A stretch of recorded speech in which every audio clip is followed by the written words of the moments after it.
Welcome back to another episode of Keymakers Guild.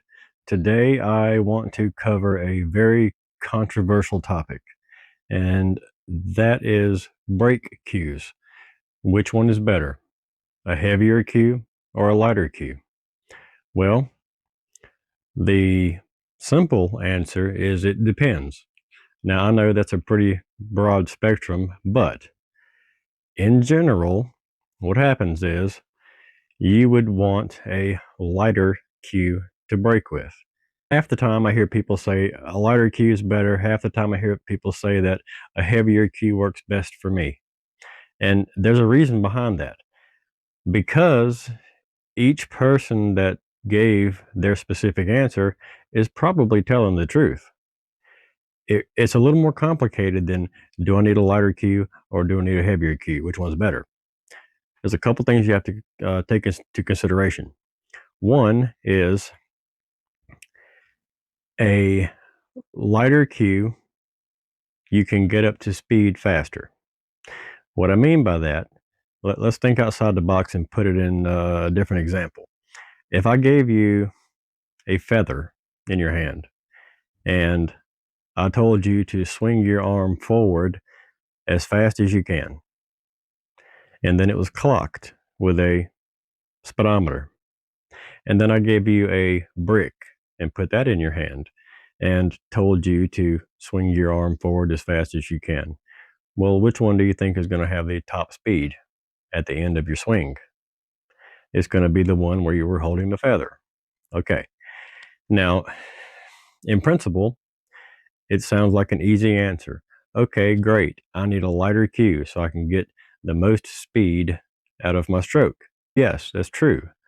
But there's something else that you have to consider and put into play.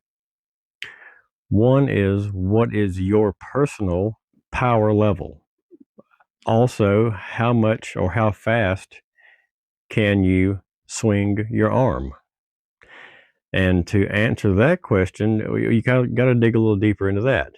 As far as how fast your arm can make that motion in a brake swing routine depends on your twitch muscles. Now, a lot of people haven't heard of a twitch muscle. You have two different types of twitch muscles. You have a fast twitch muscle and you have a slow twitch muscle. Your slower twitch muscles are intended for things like marathons and track running and things like that. And your short or fast twitch muscles are designed to work in short bursts of energy. Your short or fast twitch muscles are the ones that are active when you brake. And depending on how fast your twitch muscles are, will determine your optimal power and speed. Okay, and everybody's different. So you kind of have to find out what's best for you. But a good starting point is to begin with a lighter cue.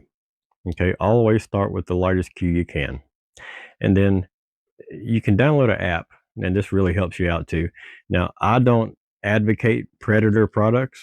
I don't promote Predator products, but the Predator brake speed app is very accurate, it's free, and it will help you find the answer that you're looking for. And I think you'll be surprised at the results that you get, because a person that approaches a brake and for the life of them, they can't get any power out of the brake. In other words, they can't get the balls to spread. Odds are either their twitch muscles, the fast twitch muscles, aren't active enough or strong enough, or the cue that they're braking with is too heavy. Okay? Because think about it. You only have about 10 to, well, from the beginning of your backstroke to the completion of your follow through in a brake, you have about 8 to 14 inches. Okay, 14 being on the very high end. Typically, you only have about 6 to 10. So you only have that much room, give or take a little bit, to go from a 0 speed to your max speed. And that's where your twitch muscles play the part. Okay. And so you have to have the ability to maximize your swing from point A to point B. By the time you get to the cue ball, you should be at optimal speed, your max. And something else that plays a part into accomplishing that, is what's called timing. All right. Now, timing, and this applies to every other aspect of billiards, to get more natural power out of your break, cue excluded, no matter what type of cue you're using to break with, no matter what weight the cue you're using to play with, one way to get more natural power out of your break is to optimize your timing. And your timing is pretty simple. People hear it all the time: timing, this and that, but they don't know what it is. The definition of timing in the pool world is when you are at rest and your tip of your cue is at its resting point and behind the cue ball. So it's at 0. So when you pull back and then you go forward, when you get back to 0, you want this arm to be 90 degrees. Your typical pendulum, free hanging. And upon impact, you want it to be in that position.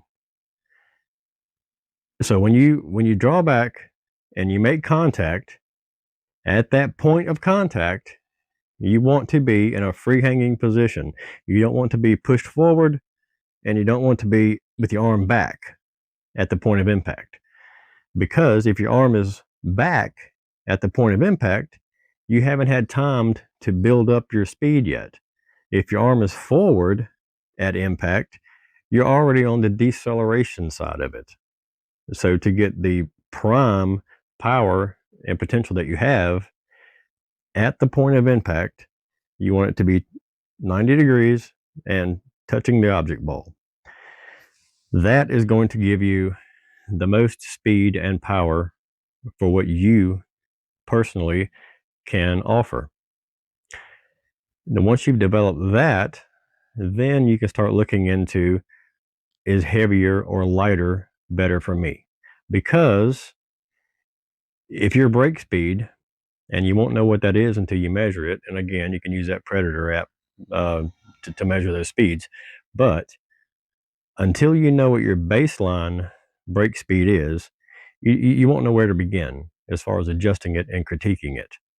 So one person may have a break speed of 14 miles per hour, while the other person may have a break speed of 28 to 30 miles per hour, given that the average professional break speed is around 18 to 20 miles an hour.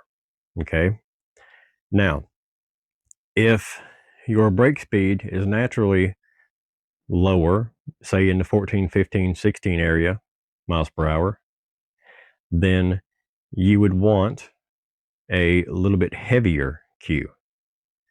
And the reason you would want a little bit heavier cue is you have more force being exerted onto the cue ball at the point of impact. And you would need that extra inertia to spread those balls.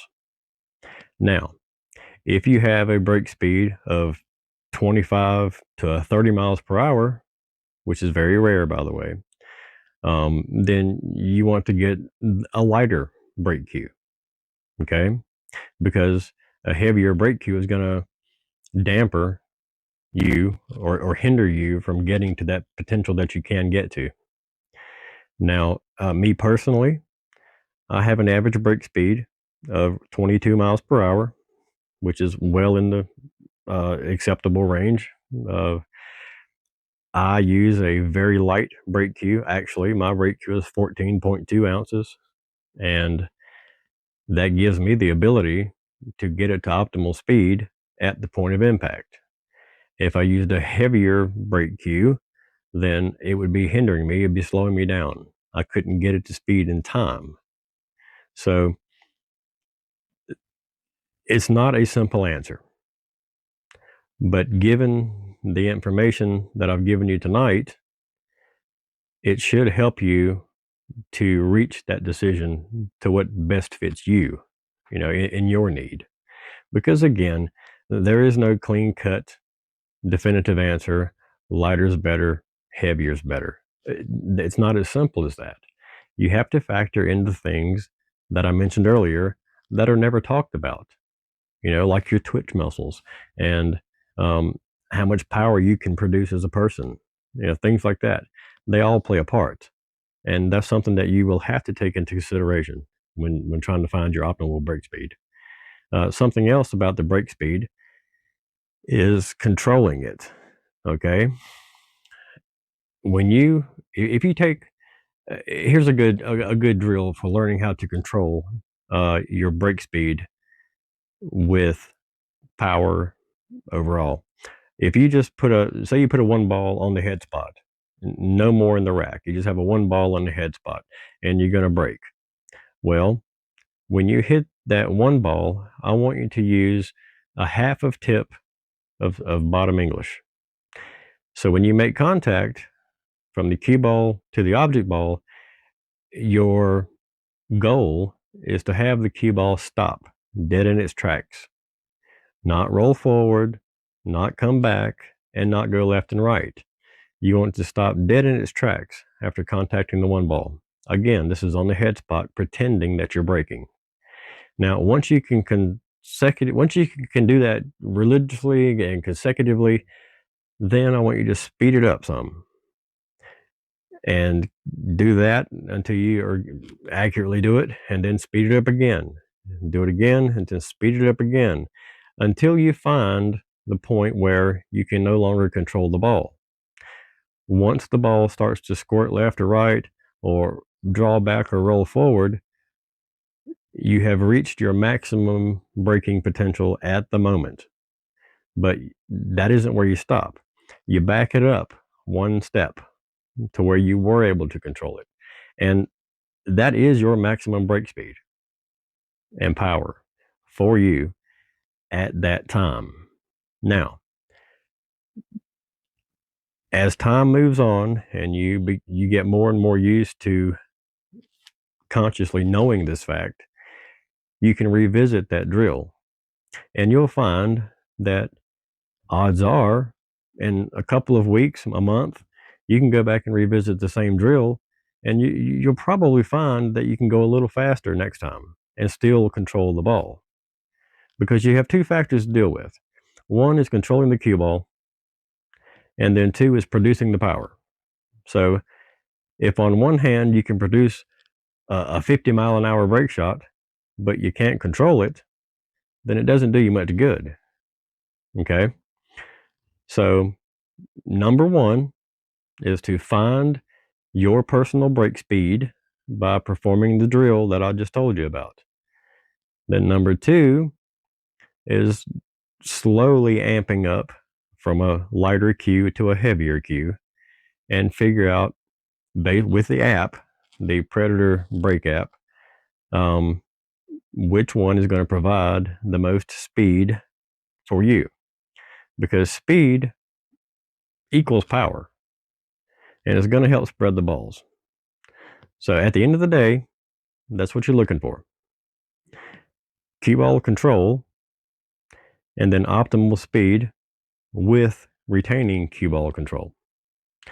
I hope that didn't sound very confusing, but the intention of this one was to kind of dig a little deeper into braking mechanics and methods, and try to explain to you as a player, and as a cue maker, because these things help the cue maker as well. It helps them to design and provide better braking cues for the end user. But for the player, hopefully what I've said tonight and the information that I've provided to you, hopefully that will give you a starting point to finding your optimal brake speed and your optimal brake cue weight.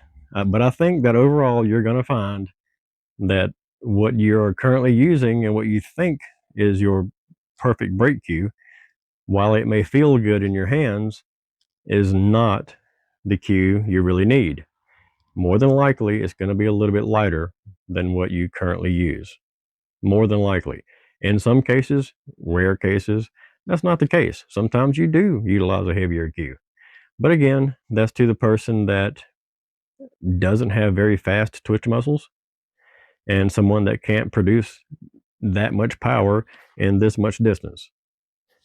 Uh, I think that about wraps it up. I don't think I missed anything on that topic. If you have any questions, throw them in the comments. I will try to answer them the best that I can. And if you have not subscribed to our channel, Cue Makers Guild, please do so. Please subscribe, like, and share the content with your friends. Our goal here is to help educate the cue maker and also the player. So, even though we're called Cue Makers Guild, we do dive into topics like what I just covered tonight, different aspects of playing and trying to help educate and increase a player's potential. So, I'm going to go ahead and close this one out. Wasn't very long, and I hope it was helpful to you. And again, if you haven't subscribed, please do so, and I'll see you next time. If you have any questions, or rather, if you have any suggestions on other topics, please put them in the comments. I'll be more than happy to do a video on those. If you have questions about anything you listened to tonight, put those in the comments and I'll try to respond. I hope it helped, and we will see you next time on a different topic. Hopefully you guys in the comments will give me another topic to give me inspiration to provide another video. We'll see you next time. Thanks a lot. Shoot straight.